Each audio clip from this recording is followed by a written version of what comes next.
Okay, so welcome to the video and good morning. And of course, I know with everything going on right now in the world, the topic here of living abroad, studying and working abroad might feel very distant and very far away for a lot of you people. And of course, safety always first. But I just wanted to maybe inspire some of you, at least for the future, even if it's this year, next year, in 5 years, or 10 years, or if you're 15 sitting at home, to think about exploring what's out there after all of this. So I don't want to sound sort of ignorant, but maybe plant a small seed, because personally I didn't think about this topic at all when I was growing up, but hopefully maybe this is a new world that can be opened up for you in the future. So with that said, I just wanted to share some thoughts here, sitting, being very grateful with my coffee. So let's get into it. So first of all, I'm Swedish. So in Sweden we speak Swedish, we don't speak English. We studied in school, but it was not until I got the opportunity when I was 15, I think, to spend like 3 weeks on kind of a summer camp to study English that I actually experienced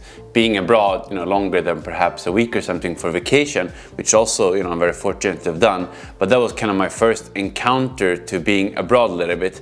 But it was not actually until someone in my extended family went for a semester to study in the US in college that I was really like, wow, you can actually study abroad or live abroad. I don't think it even crossed my mind before that. So that's kind of how it all started. Then after I actually graduated from high school, I decided to follow in this same path.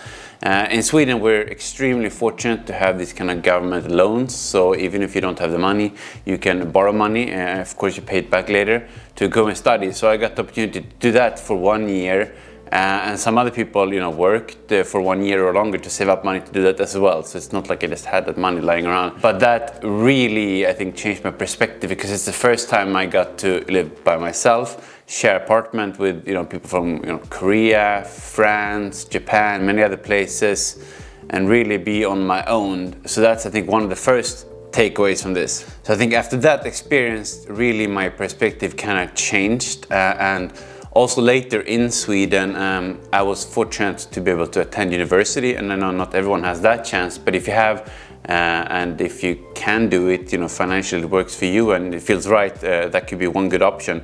But I think in Sweden also what's really good, and hopefully it's like that in some other places as well, there are some exchange programs. So I actually got the opportunity in my 4th year of university to go to South Korea, which at the time felt very foreign, but I've heard many good things. So I got to spend half a year in South Korea, and that once again sort of really changed my perspective of what's out there, what's possible, meeting a lot of people from Mexico, Turkey, Korea, obviously, China, many other places, and really planted a seed that perhaps I could one day work abroad. And actually after that I did really everything I could to get back, which I managed to do. That's a separate story in itself. But basically I got to work in Korea, and one thing led to another, and looking back you could never have sort of guessed how that would have worked out, of course, looking back 10 years. But basically that brought me to work in Seoul, Shanghai, Hong Kong, and now Beijing, where I am now. So that's a very long story short, basically summarizing almost 10 years. But my point is more like, you never know what one decision will lead to. You can't just sit here, hope for the best and plan for the future without doing anything about it. Of course, I had no clue all these decisions will lead to me, sitting here looking out in Beijing here in this cold Tuesday morning, but here I am. So I just urge you to kind of think big, even though it sounds or feels impossible. I mean, when I was 15 sitting in my room in Stockholm, I never ever envisioned I would be here in Beijing, but here I am. And of course there's some luck involved. You need to maybe have the financial possibilities and so on, and maybe it's not something you do tomorrow, but in 10 years, who knows. But just to plant that possibility that a lot of things bigger than you maybe think are actually possible. So, and I mean, without doing that, I would never have explored all these, fantastic people I've been, meeting, places I've been, traveling around China, Asia, especially a lot of this food, the whole passion of this channel actually growing.